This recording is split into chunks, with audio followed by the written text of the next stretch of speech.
Olá, amigos e amigas, fãs de Elvis Presley, dando sequência à série Elvis, da infância em Tupelo a Memphis, que conta com 12 vídeos. Hoje o vídeo de número 13.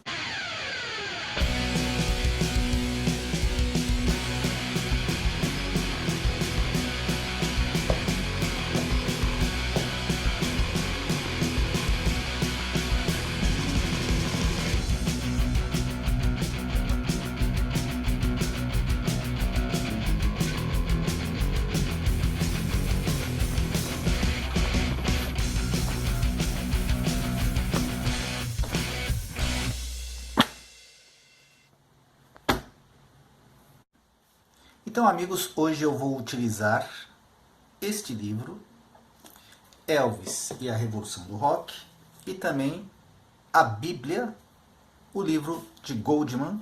É um livro polêmico. Muitas pessoas gostam de desmentir o que Goldman diz no vídeo, mas eu sempre pauto os textos que eu trago de Goldman, de outros livros que eu já li.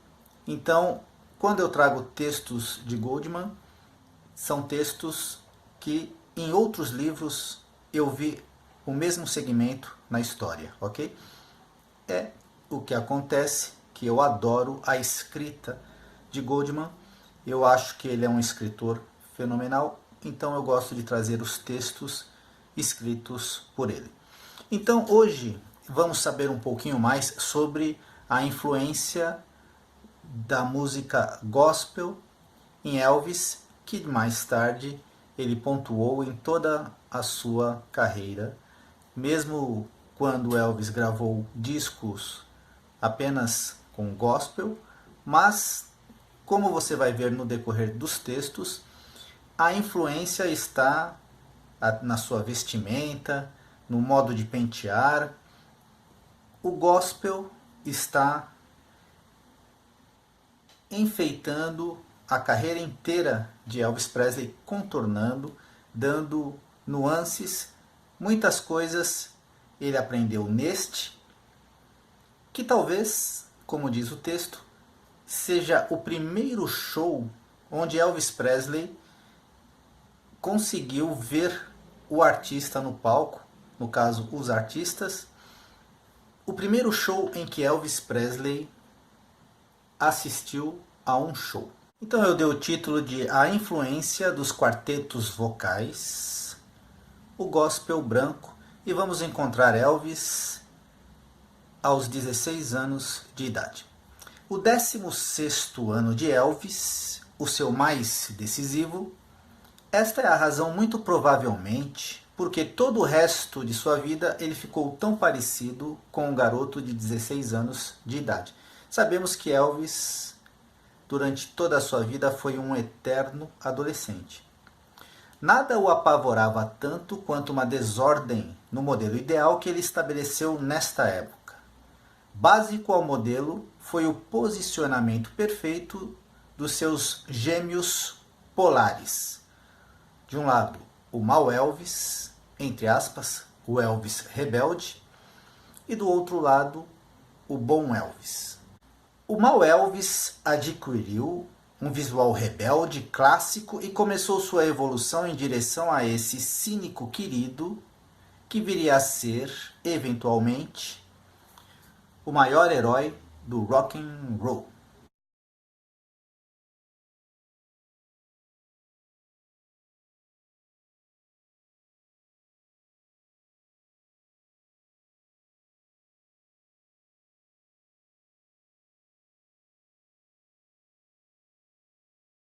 Agora eu vou dar uma fugidinha rapidinho, um pequeno parágrafo do livro Elvis, a Revolução do Rock. É uma introdução ao que o Goldman vai falar. Elvis tinha o costume de ir ao All Night Gospel Sings do Ellis Auditorium, a grande sala de concertos próxima do conjunto habitacional Courts, onde eram apresentados uma vez por mês os melhores conjuntos de gospel branco de toda a região. Como raramente tem meios de pagar o ingresso, ele se faz contratar como vendedor de refrigerantes ou dá um jeito de passar pela entrada dos artistas. Seus dois quartetos preferidos são os Statesmen e os Blackwood Brothers.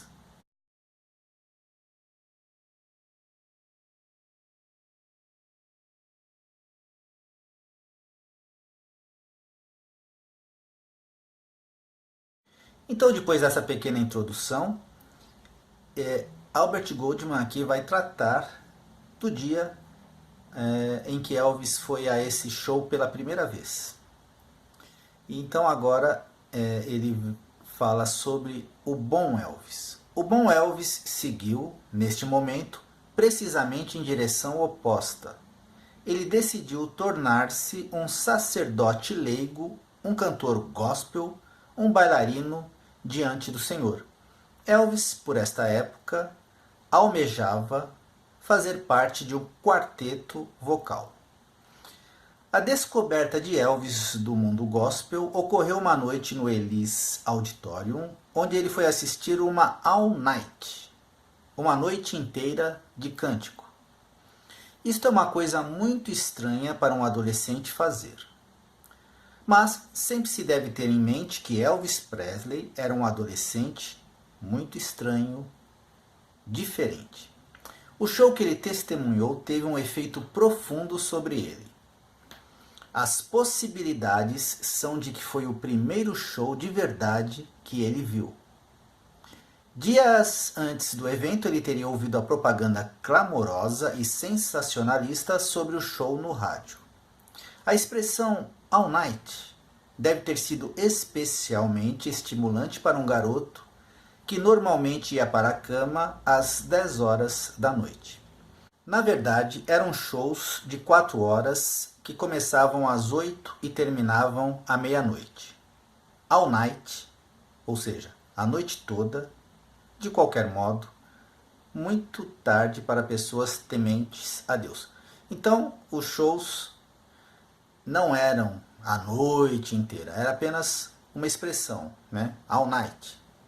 Mas terminava à meia-noite e, de qualquer modo, ainda assim era tarde para pessoas tementes a Deus como eram os Presley.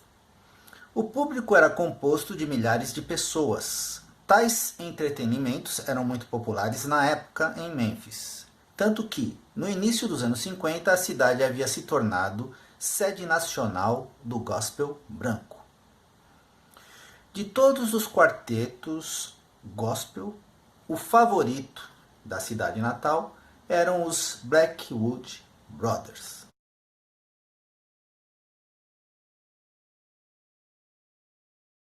Uma curiosidade, DJ Sumner, que fazia parte dos Blackwood, mais tarde, nos anos 70, fez parte do pessoal que acompanhava Elvis no palco.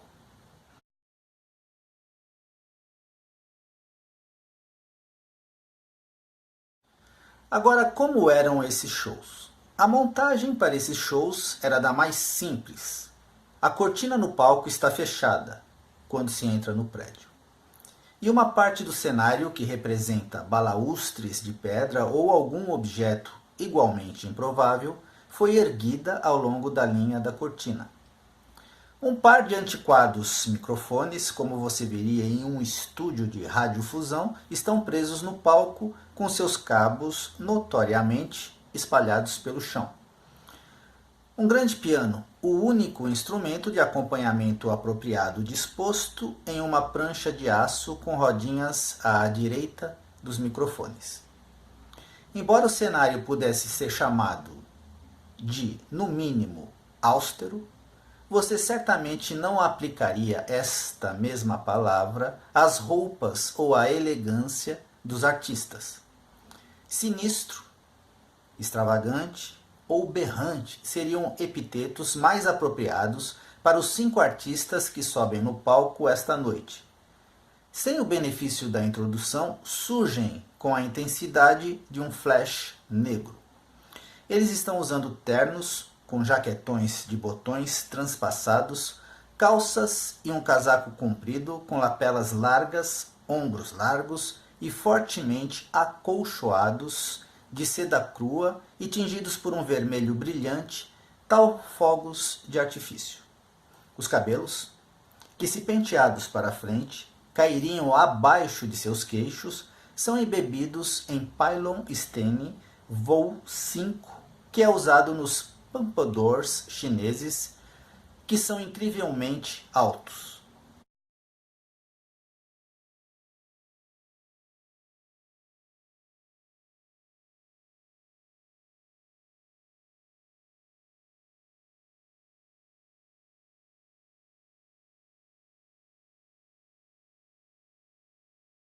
Assim que Hove Lister, o líder, senta-se apressadamente no assento giratório e começa a golpear um ritmo acelerado, este quarteto estabanado divide-se como um monte de bolas de bilhar chocando-se uns nos outros e, cada par, agarra um microfone. Então agora aqui mais um trechinho do livro Elvis e a Revolução do Rock.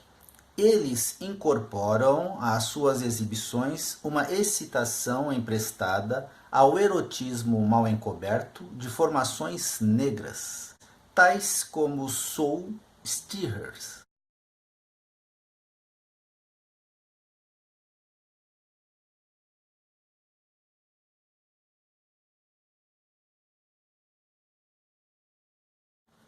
Quando o solista dos Statesmen, Jake Hess, e Jake Hess era ídolo máximo por essa época de Elvis.